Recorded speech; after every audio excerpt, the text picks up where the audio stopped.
Well, I asked myself, if I was going to give the advanced course, what would it be like? Would I just be silent? Since I understand that words are a hype, that here we are trying to get out of the addiction to our conceptual mind, and all I'm handing you is concept. I'm inviting you to see them the way I see them, which are like birds flying through the air, and see the concepts from a place of absolute emptiness. Words are just the stuff. They're like the paintbrush to paint canvases. And the Zen monk who keeps painting canvases and then throwing them over his shoulder into the river as he's floating downstream.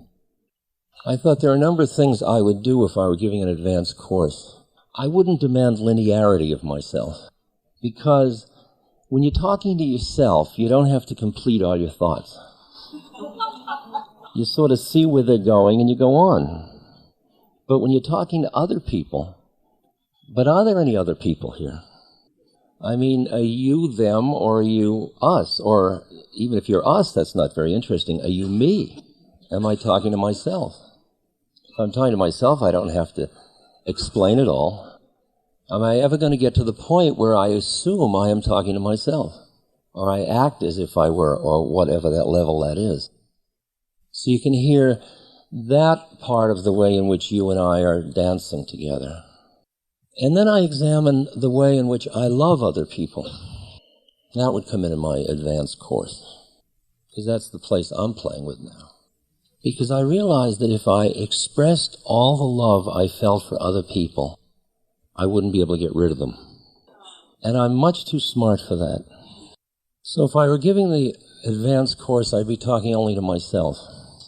And whether you got it or not would be your problem, not mine. Whether you were busy being who you think you are or being ourself. If you wanted to be separate, blessings. We'll wait. It's 100,000 incarnations. This is the advanced course, see? Like in the advanced course, I'd read things like this quote from the Prajnaparamita. All this fleeting world, a star at dawn, a bubble in a stream, a flash of light in a summer cloud, a flickering lamp, a phantom, a dream, all this fleeting world, a bubble, a dream, a phantom. If I were giving the advanced course, this is the place I'd give it from. I give it as fellow connoisseurs and appreciators of the bubble. A shared awareness delighting in the play of the Lord, the play of the forms of the universe. Not so afraid to look at what is, because you're afraid you'll melt. Being made of tougher stuff. That you can look at Kali and Shiva and their work, and you can look at change without freaking, because your awareness is not identified with that which changes.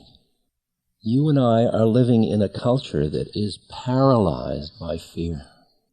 Its creative juice is almost totally drained out of it by its fear.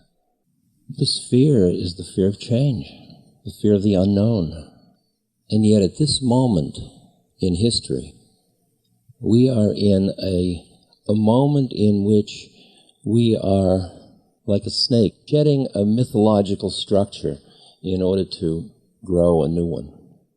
Recently I made a list of myths that you and I were in the middle of shifting. We are caught between stories. And that's the ground for incredible anxiety, because who you were was defined by the myth, where you fit in the scheme of things. Just let me run through this list and get a feeling for how it embraces you.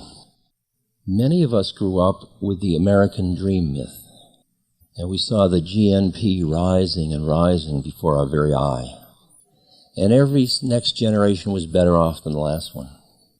New moment, new myth. This generation is not as well off. Their money doesn't buy as much security and safety and luxury and life. And they have more endangered resources to live with. That's what we are giving, not the seventh generation, but the next generation. So we have a shifting myth. We're still holding on to the old one. In each case, you'll see how much we hold on to the old one because we don't want to face the new one. We are a youth culture. Our values are in youth. Our world mastery, etc.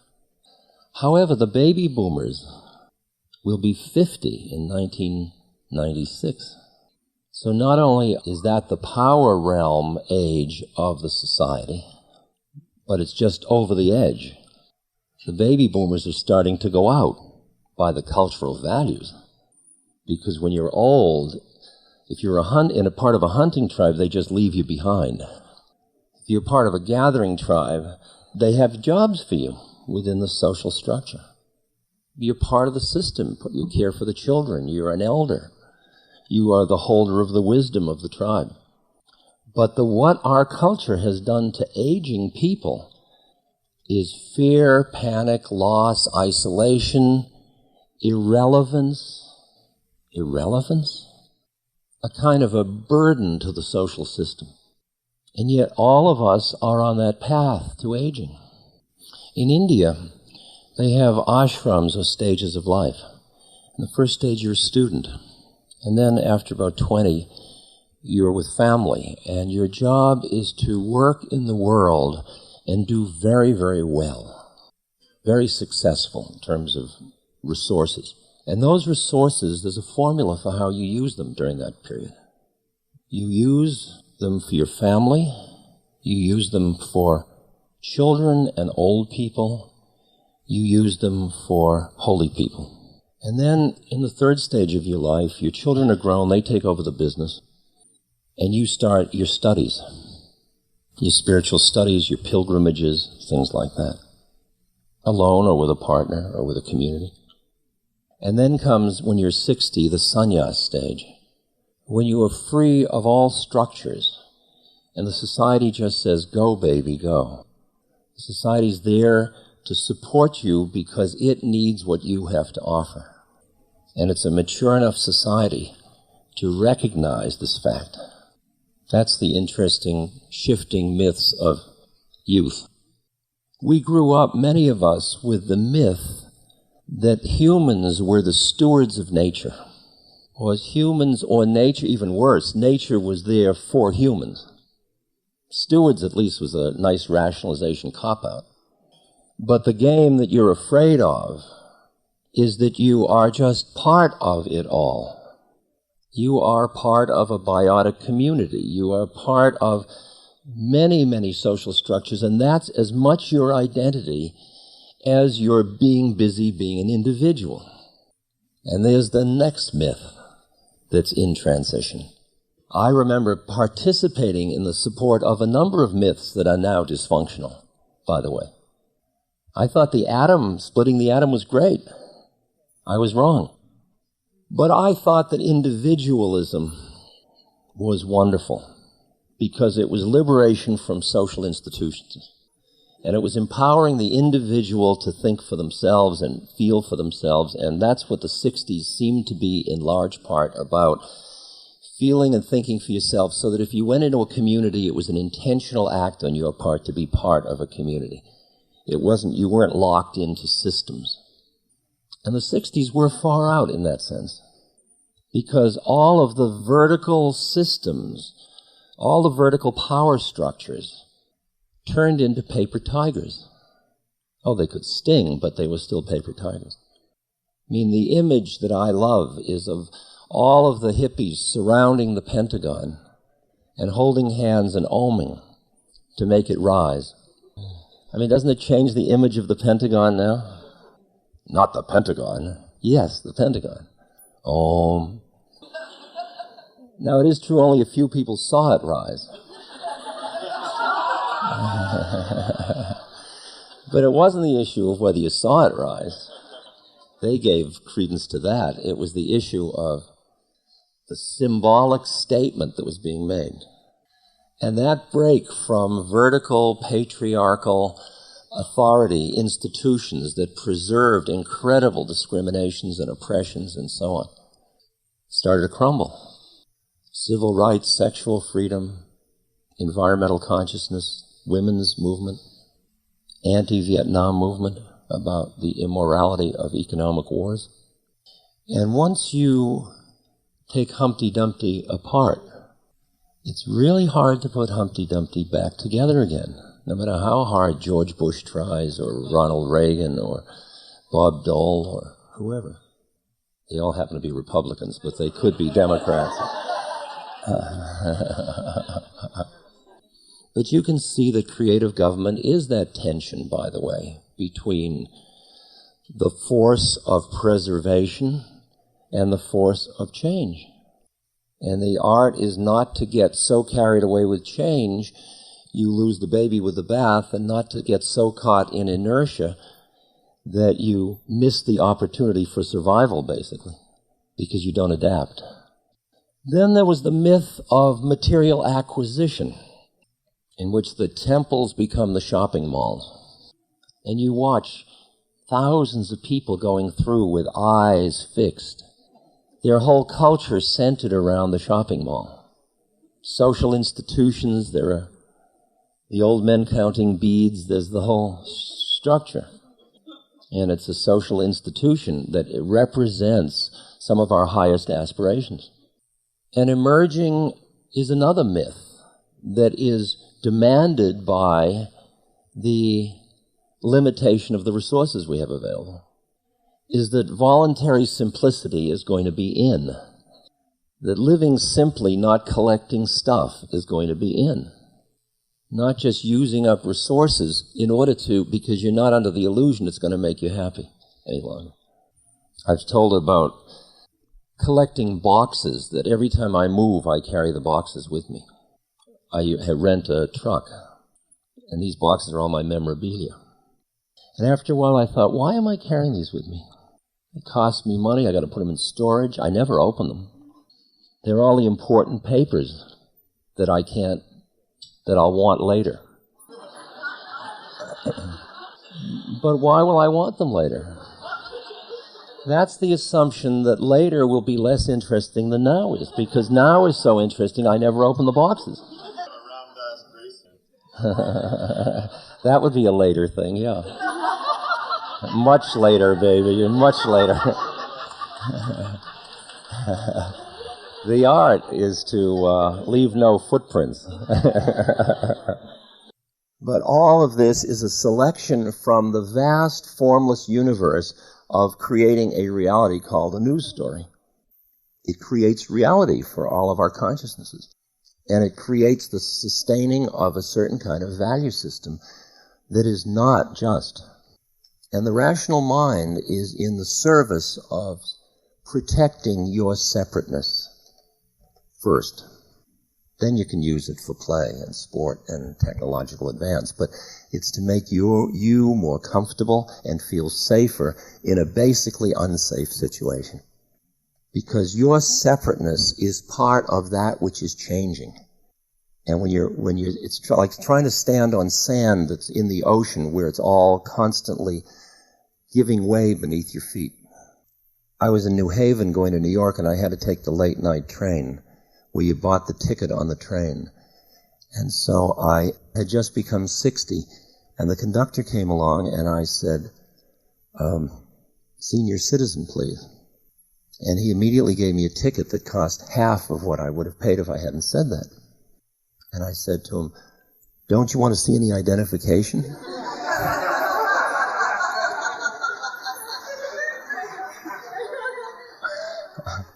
And he said, no. That was a story I didn't tell you before because I was punishing it. But we now value what we really put down before, and what our Native American friends have always valued is the intuitive heart-mind, a deep, deep wisdom in people. We have gotten fascinated with knowledge, and we forgot wisdom, so that our mythic heroes are people like Henry Kissinger. We're going from a myth that the separation of the church and the state is therefore license for the state to be immoral and have no values, and lie and cheat and do whatever it needs to do. And that reflects the separation between business and church as well. That was based on the assumption that the church had the power to balance the system. That we'd have some social institutions that would be based on greed, and some social institutions which would be based on compassion. I would say both of those things prove false. Doesn't work. System doesn't work. It's just like doctors who say, my job is only to save lives. As technology makes it possible to keep a life going longer and longer, they have to face the ethical situation.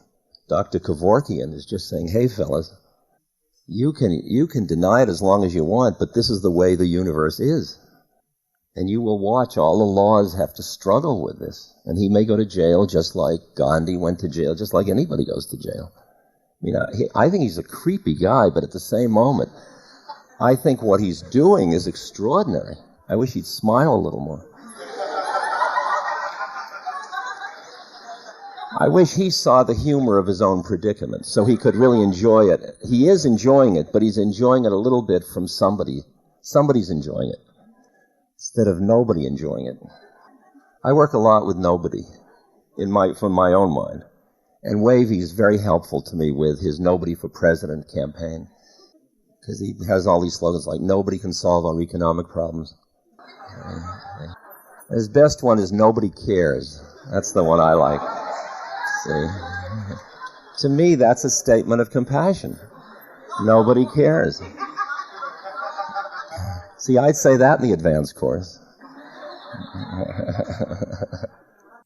Oh, I went through one that I think is not one that we're in the transition of at the moment, but I was passed through the moment when scheduled feeding was in. Remember that? So I could cry my little eyes out, and nothing happened. And I've been disempowered ever since. That's changed. We now have demand feeding, within reason. We had monogamy. Remember that? By 1975, over 50% of the marriages, of the people getting married at that point, would end in divorce. Not that we're married then would divorce, because that's people from previous generations. We basically now are living in a culture of serial monogamy. Now, is that bad or good? That's your mind that determines that. It just is what is. Do people have any less opportunity to come to God in serial monogamy than in monogamy? Depends on your spiritual practice. If your practice is relationship and you want to use your marriage, wow, one marriage can take you a long way. You can dig a mighty deep well. So it's not a good and evil issue. Then you say, well, is it good for the children? Well, you know, I have a number of friends who got divorced and they remarried, and all four of the family are really good friends. Everybody just married for the wrong reasons the first time. And they're all doing very well, and the kids end up having 2 households and 4 parents.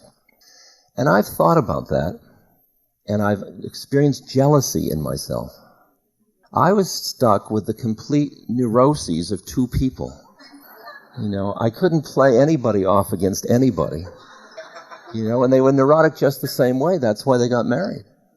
So the fun of having 4.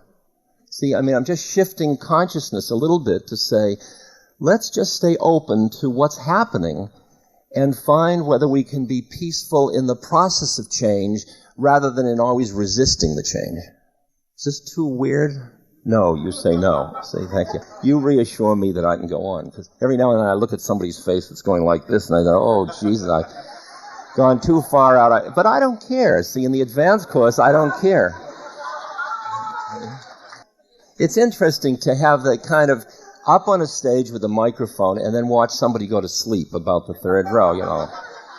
And you're talking on and on and on, but that consciousness has gone somewhere else. It's not a... But that's my problem. I mean, you're just doing what you do. What business is it of me? If you want to sleep, how do I know that the greatest spiritual awakening won't happen in the sleep, in the space that's so sacred to us all at this moment? Maybe that's what you need, a sleep in a spiritual place. But... Okay, how about the myth, be fruitful and multiply? Seems to have gotten us in a little difficulty, I'd say. I think that's open for revision by demand, popular demand. We have a wonderful one called Equal Opportunity for All. That's tasty, isn't it? Do you think that's coming into vogue or going out of vogue? See, that depends on whether you are hopeful or hopeless. Trungpa Rinpoche said a wise thing to me. He said, stand right in between them. Because if you cling to hope, there's fear, you won't get what you expect. If you cling to hopelessness, you kind of close down the whole possibility. It's the same thing in working with people that are dealing with cancer or with AIDS or with any illness that is potentially going to kill them. It's living with the presence of death and yet living life fully. It's always that balance, incredible balance. It's having people work to keep their temple healthy and alive without being attached to whether it stays that way. And if indeed the whole process is one of leaving their bodies, so. And if it's one of regenerating their bodies and having a healthy body to go on in life, so. And the attachment to which it is just your attachment to which it is. That's all it is. How do you know? How do you really know? You may have a set of beliefs, and that's stuff you're holding on to. But that's just stuff you're holding on to because you're afraid of jumping with no concepts. Isms are certainly suspect as our myths change. Communism, capitalism, nationalism. All the isms look like big egos that are crumbling before our very eye like the Berlin Wall. We're very suspicious of isms because we saw how business without government is piracy. We saw that in our country. And in Russia we saw how government without business is tyranny. Changing myths from the separation of the mind and the body to holistic or the consciousness that our minds and our bodies and our spirits are all of a piece. And that all of our healing processes and all have got to reflect that wisdom, because that's now an accepted, a being forced to be accepted wisdom. And you don't just say it's the body, not the mind, or the body's the most important. Forget most important anymore. These are just interactive processes. And you get at them different ways. So I said we've gone from individualism to a beginning sense of the common good, of the recognition we are part of systems.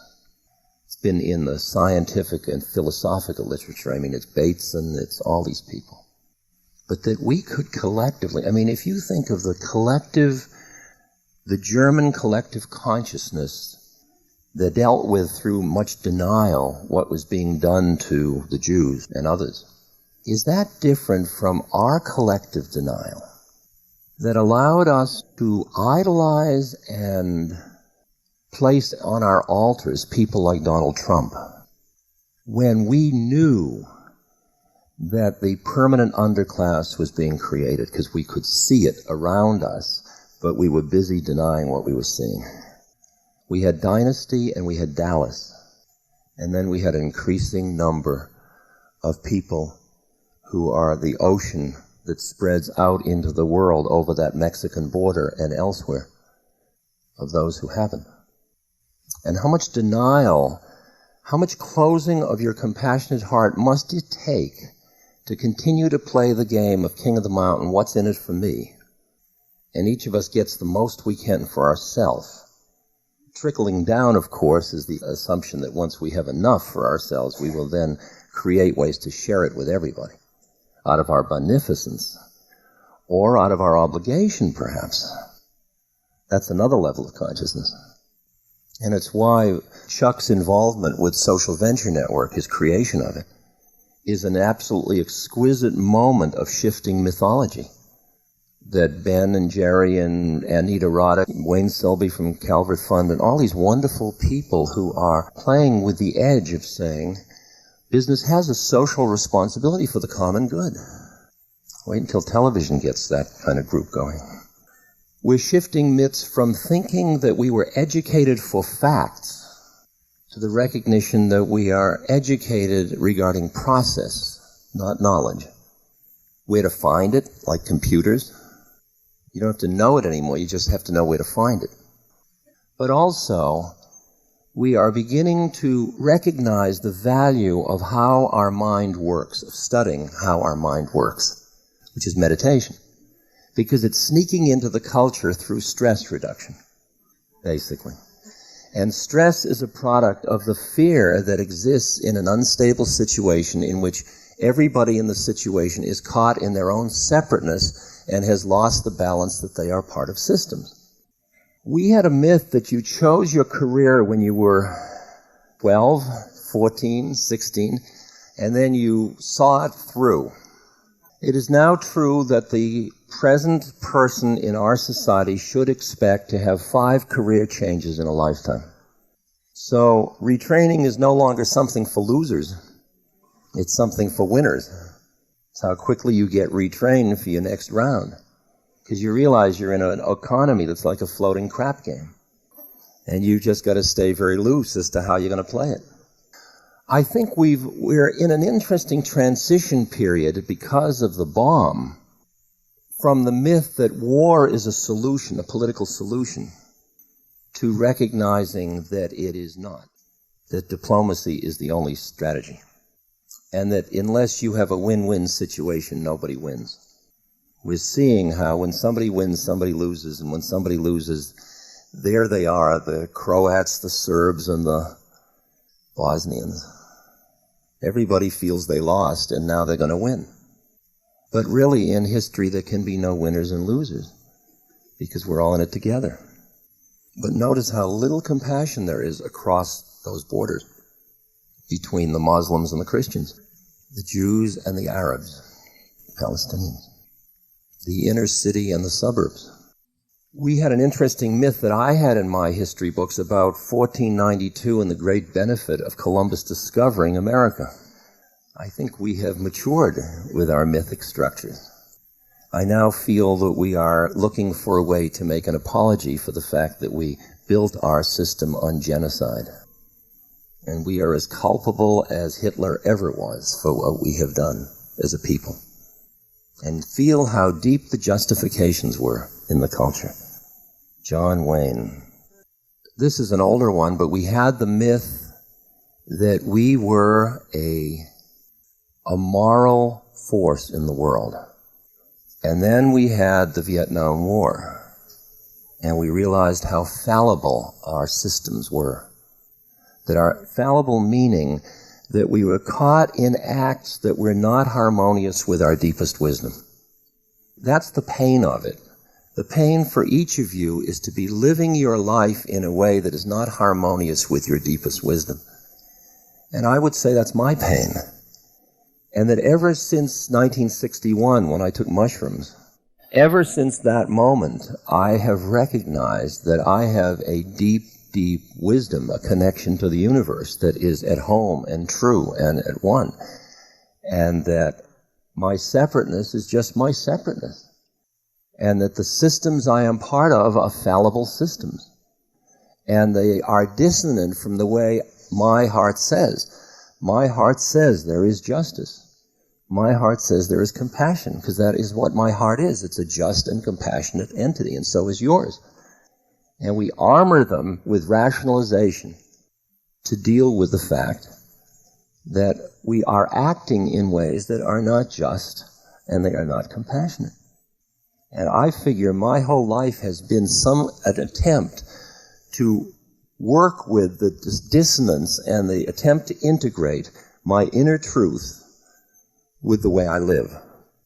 And it's very, very fascinating as a journey. Fascinating as a journey. Myths. Just a few more. I won't bore you with the whole list. I'm going to write a book about it because it's so good. Well, we're still in the one about rich and famous of who gets in People magazine. But fame is becoming more trivial as time goes on. Because you see how it's bought, used, and how brief it is and how irrelevant it is to the pain of the person bearing it. We've gone through myths of the shift of birth coming out of the closet. That was my generation. Now there is death coming out of the closet and being recognized as part of life, part of the life process, and not as some terrible faulty error that has occurred. I love that one. God, outrageous. We have the myth that religious institutions provide the ethical base. Well, it depends on what you call the religious institutions. And there are new religions occurring all the time, like the appreciation and honoring of Mother Earth is an emerging religious institution that has a very strong moral code that leads you to collect your bottles and papers and etc. That's also motivated by your fear and your rationalization that you're doing good. Well, it's better than nothing, but it's not much. In terms of the way your lifestyle, my lifestyle, I am not living in harmony with what I know. And there's a way in which that's a drag. It's not a big drag. It's not a drag I may ever rectify. But it is a drag. I'm aware of that dissonance. So we are living in interesting times. Remember the Chinese curse, may you live in an interesting time. The question is whether it's a curse or a blessing. See, it's a curse if you're afraid of change. It's a blessing if you can use change to free yourself from your identification with that which changes. See, I really see it as a blessing. I look at this body, which is now decaying at a deliciously interesting rate. You can almost notice it from day to day. And there's all these big veins and wrinkles and little marks and spots. And this is beauty. If I look at it as a beautiful old hand, if I impose upon that all of my social structures, my conceptual things about that's my hand, that means I am wrinkles and blood vessels. And look at how much I valued the absence of wrinkles and blood vessels. Am I ready for this? Is there going to be anxiety now? Is this less beautiful? I have this delicious story that's such fun to tell. It's a little irreverent, but what the hell. I was invited to give a lecture in Beverly Hills at Saks Fifth Avenue for La Prairie Cosmetics. Now La Prairie Cosmetics is an old firm which has a sanatorium sort of for health rejuvenation in Switzerland, and now has a lot of products that come out that are anti-aging creams and such. And they were marketing a new anti-aging cream. And I, the previous year, had been a keynote speaker at a conference in New York on aging. So whether it came out of a hat or whatever, they invited me to speak to add a little tone to the event. So it wouldn't just be money. So they invited me to speak for 15 minutes about the wisdom of aging. So I probably would have passed it up, except they were offering $12,000. It was actually $12,000 for 2 gigs, 15 minutes each. One was at iMagnons and one was at Saks, but iMagnons didn't have it, so I was just left. But they had made the contract, so I got the $12,000 for 15 minutes. So in my more righteous images of myself, I thought to myself, that's a lot of eyeballs that could be cured through Seva, $12,000.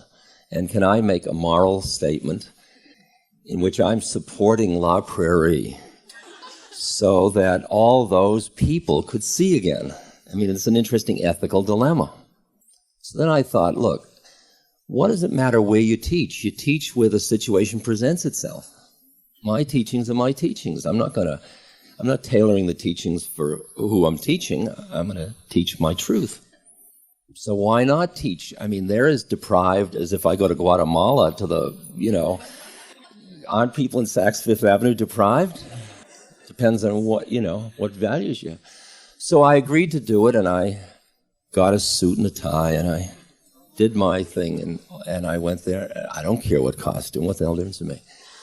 Costume up for the ball, right?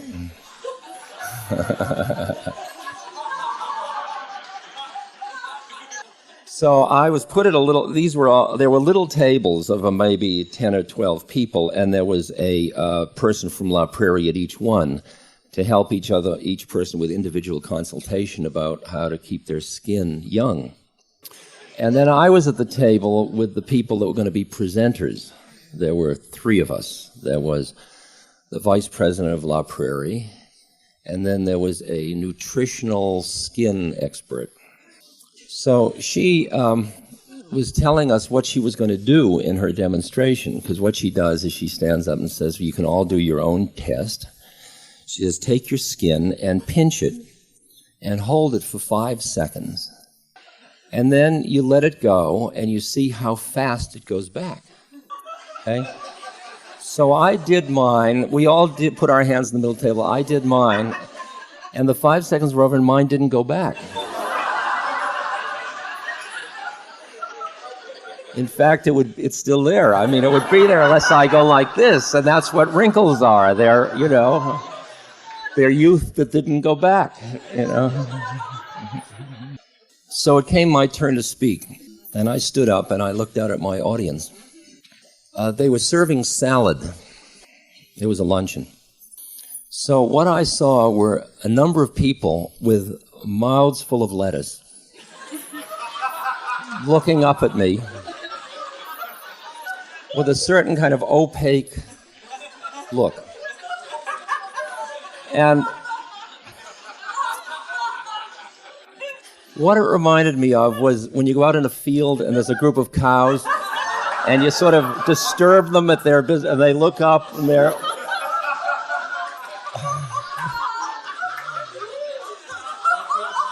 See, I told you, that's a little irreverent because they're us too, I mean, I could be in the audience too of that situation by some bizarre karmic twist. So the question is change beautiful?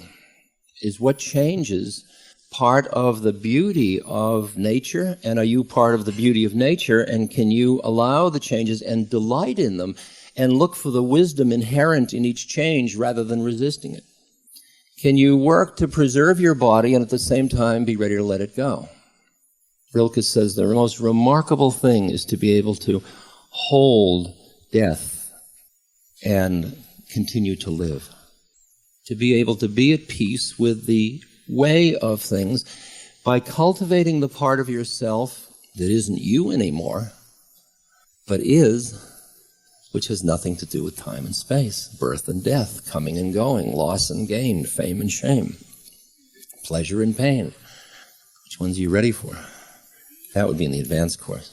I mean, the 3rd patriarch will be in the advanced course, but as a process of deeper study. The one that starts the Great Way is not difficult for those who have no preferences. I mean, do you want the advanced course or do you want the beginner course? Beginner. No, I'm just telling you what I would teach if I were teaching the advanced course. You're not ready, I know that. What I said was, aging and death are part of the natural way of things. And that if you are buying cosmetics out of fear, then it is not going to give you happiness. If you are buying them out of celebration,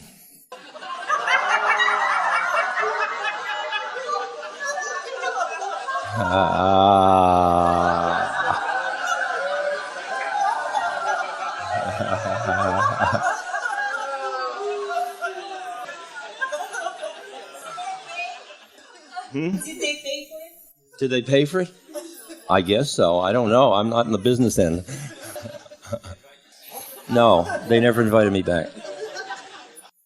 I think the 12,000 for 15 minutes stuck in somebody's craw. It's interesting for me to just reflect as to where one teaches or what one does with one's energy, just like you have to decide. Same thing, or not decide, or listen to hear how it comes out. I mean, it might be that one person in that group is Ananda Mai Ma, just waiting, living in Los Angeles. I don't really know that it matters. It's all in the metaphor. I mean, if the truth is in all of us, if you can resonate that truth, everybody has the potential of hearing. That's why I think that when Maharaji wanted to punish me, he'd say, Ram Dass is very clever. When he wanted to reward me, he'd say, he's so simple. I realized how clever I am. That's those prefrontal lobe siddhis, those powers. But I don't know whether I said it to all of you, I said it to some of you, what Maharaji said about powers, very concisely. Siddhis are these powers you develop on the spiritual path. Powers of clarity, of knowing, of being able to do something about something. He said, siddhis are pig shit. Maharaji was known at some time in his life as Latrine Baba. That's the lineage you're learning from, so.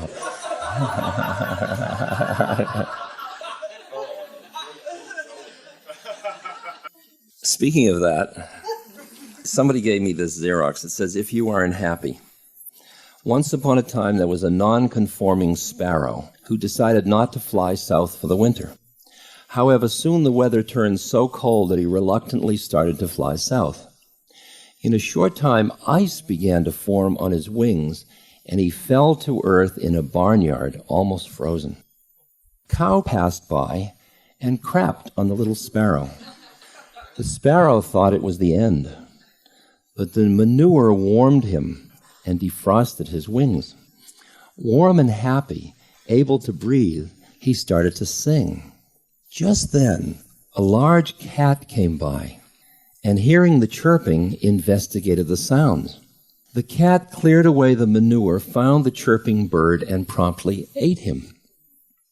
The moral of this story, 1, it's got 3 morals. Everyone who shits on you is not necessarily your enemy. Number 2, everyone who gets you out of the shit is not necessarily your friend.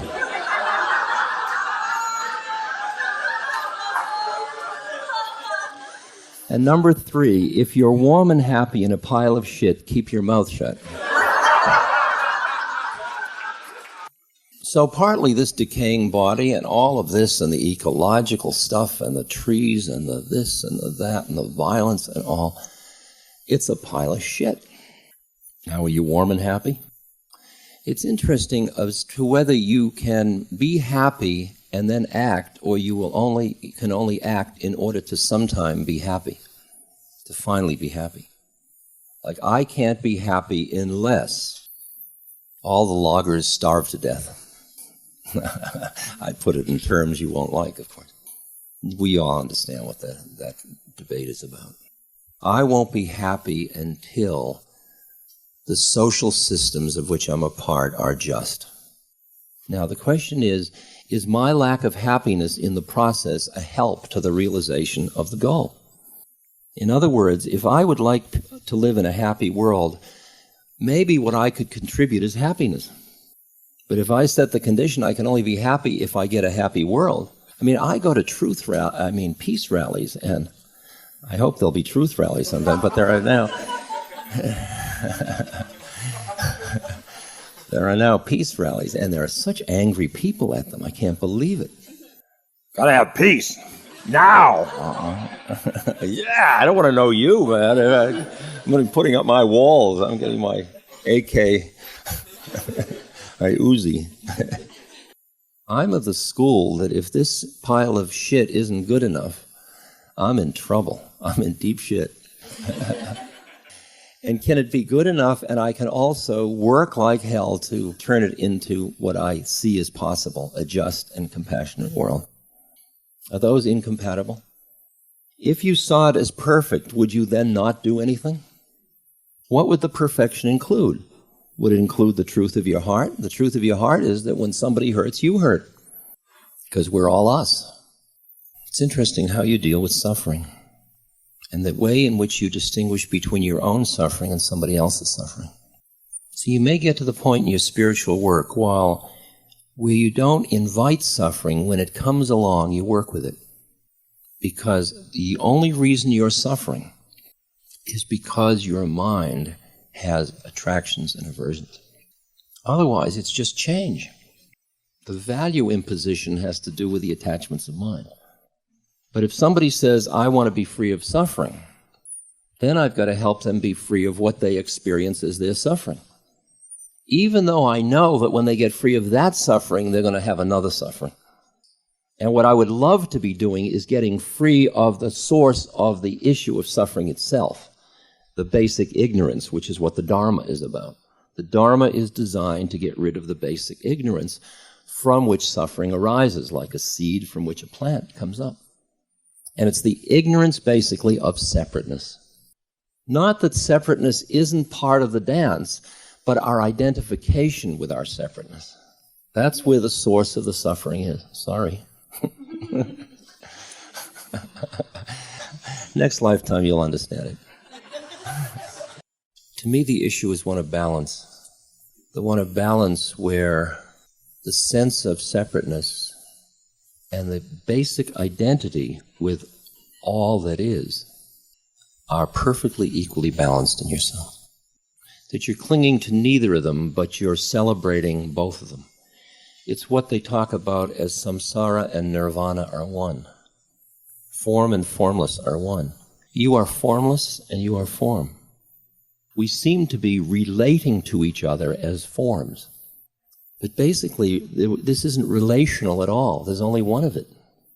It's just you're so attracted to the fascination of the separateness, you lose the balance with the way in which it isn't separate, and you don't even hear it. It becomes noise in the system. The cause of suffering is the clinging of mind, and the clinging and the suffering. That's what you do for yourself. What you do for somebody else is you help them get rid of the suffering, but how you help them get rid of the suffering can get rid of the suffering just at the plane of like food for a hungry belly, or the way it is given, or the way it is shared, or who you are as you offer the food can be also getting rid of the basic ignorance along with the food. But you must be free of the basic ignorance to be able to transmit that message. And that's why ultimately you work on yourself so that every human relationship you're in, whether it's child or wife or competitor or enemy or everything, is not a violent one, because basically it is one that is rooted in the oneness that embraces both beings. The art is to be one and dance as two. The art is to delight in the dance. So you are the participant and I am the lecturer, and you are the lecturer and I am the participant, and we are both lecturer and participant, and we're all learning this together. That's what the advanced course would be. I mean, the whole trip of me as somebody who knows and you as somebody who doesn't is a very, very violent cop-out. And it's your problem, not mine, because I don't have that image of me in relation to you. If you want to have it, enjoy it. It's beautiful and it's fine, and I will bless you. But it's not a very interesting path. It's a path based on mea culpa. It's a path based on the fact that you aren't enough. And what's fun is to meet mensches in life. Beings who say, I am. I am. Affirmation of their own existence. And that can be done from as wise a level as you are. Every relationship, every single one, same thing. Every relationship either does violence, it misses the mark, it sins, meaning missing the mark. It misses the mark because it reinforces separateness. The whole game that we wrote about in How Can I Help and Compassion Action is how getting caught in the helping professions, in doing good, the prison of being a helper, reinforces the separateness of the helper and the helped. And it isolates the very person you are trying to reassure, because you're so busy being nurse, doctor, healer, parent, something. I think the game is to bear the unbearable with a giggle, with your heart breaking, and then do what you do. I think you should trust your inner wisdom, that out of you would come actions not out of ought or should, but out of the essence of what is. If you distrust the compassion of your heart, then you have to get caught in the oughts and shoulds. If you don't distrust it, you just have to surrender into it, and it will take care of it, what needs to be taken care of. The statement in the Tao, one does nothing and nothing is left undone, meaning you're getting very tired being somebody doing something. And there's a whole other way of being in which you are the thing itself, and whatever happens, happens. It's the compassion that arises out of emptiness.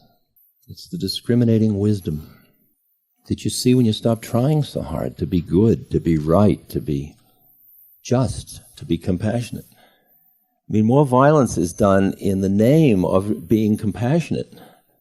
Basically, everybody thinks they're good in one way or another. Very few people that think they're evil. To live with the uncertainty, to live with not knowing, with knowing you are living at the edge of the mystery all the time. You and I don't really know about death. Somebody handed me another, I'm going to live on people's handouts. Faith. Faith is when you have come to the edge of all the light you know and are about to step off into the darkness of the unknown. Faith is knowing one of two things will happen. There will be something solid to stand on, or you will be taught how to fly. Under that is a fortune cookie cartoon that says, which the fellow's asking the waiter, "May I have another fortune cookie? I'd like a second opinion." See, I live with the mystery and with incredible faith because I have been in the presence of people like Maharaji, and I have come to trust the way in which they are in the universe. I would even say are the universe, but I'll say are in the universe. It's like knowing that somebody is a little further up on the mountain that can see further than you can see and saying, "Hey, what do you see out there?" And what they see out there, and this is scary, what they see out there is perfection. Not perfection to be achieved, but perfection in what is. Maharaji kept saying to me, "Ram Dass, don't you see it's all perfect?" And yet Maharaji spent all of his life, that form of his life, that embodiment, being there for people, constantly feeding people, taking care of people, advising people, making do for people. And I saw the coming together of social action and emptiness, the space from which you see the perfection. It's the clear, discriminating awareness from which perfection just spreads before you, all the universe of forms, from the original particles as they merge together, to your own mind, to the violence and the death and the pain, all of it. And that balance that Rilke talks about, the courage to go on living, is the balance of seeing the absolute perfection and also sharing the human incarnation. That's what Christ's trip was about. That two levels. He shared a human incarnation, which has in it all the fears and all the desires and all the reproduction of the species and all the forces going on in it. The only question is where you are in relation to it. When you are both human and divine, you can't stand anywhere. That's the predicament. You're not divine but not human, and you're not human but not divine. If you try to be divine, you're not compassionate. You go around saying, somebody comes up to you and says, "Hey, I'm hungry, I haven't eaten." You say, "It's all perfect. Work with the suffering, my lad." And the other end, if you get stuck at, you burn out. You sizzle. Because there's more suffering you can do anything about. The information age has presented us with the ocean of suffering in which we are living. The rich suffer, the poor suffer, the have-nots suffer, the haves suffer, the old suffer, the young suffer. Everybody seems to be suffering. You think it's new? And when Buddha looked for the root of all of that suffering he saw that the basic root was the way the mind worked. The way we got enamored of that siddhi I was talking about and got trapped in it. And we lost our connection to the wisdom that is non-conceptual, which is the root of our being from which action is. It's such an interesting dance. It's such an interesting journey of life, because at one level you really think your life is real with your children, with your jobs, with your body, with your coming and your going, and your bills and the car and the environmental issues and the politics and world governments and forces and death and violence and suffering. I mean, which one gets you? And there's another level in which you're just, so. You're the sky in which the phenomena are rising, and at the same moment, the phenomena include the pain in your heart, empathically about the suffering, which leads, since both of these are part of the same thing, for that which can offer to give to that which needs. And it's just an internal matter. It's not America giving to the Bosnians. It's not me doing something for you. It is a process in which we are a part, in which who's doing and who isn't doing is just one dimension of reality, and behind it, here I is. And it's interesting, when you value enough being part of a system rather than being separate from it, because your basic power of intellect, which is separateness, you don't understand that you can have it as a vehicle without being trapped in it as a master. The intellect is a lousy master, and it's a great servant. But it's a servant of the part of you that has no identity with separateness. Then your intellect's available to play with. Before that, it's a tyrannical master, because it sold you a bill of goods on your own separateness. And all the personality stuff and all the victimization stuff and all that, great to work on, but it's all digging your hole from a spiritual point of view, unless you work on it from the place that sees it as the bubble, the phantom, the dream. And yet you work within the bubble, within the phantom, within the dream, on the dream itself. Then it liberates. That's why when people say, should I have therapy? Say, great. Ideally, it would be wonderful if you have the Buddha as your therapist. If you can't have the Buddha or Anandamayi Ma as your therapist, then use them as a process, and don't expect them to resonate with all the truths of your being. But when you're screwed up psychologically, you can go to a body and fender repair service for the personality. But you aren't the car, or you aren't exclusively the car. Because the car will go and you'll still be. Who will you be? That's interesting. That's what Catherine teaches. Who am I? I'm sorry to go on like this. I will stop. No, I understand. That's a cute line that gets you to say, oh, no. In the advanced course, I'd have... But this is fun, and this is all what I would teach if I had an advanced course, but since we don't, we can't teach any of that stuff. So...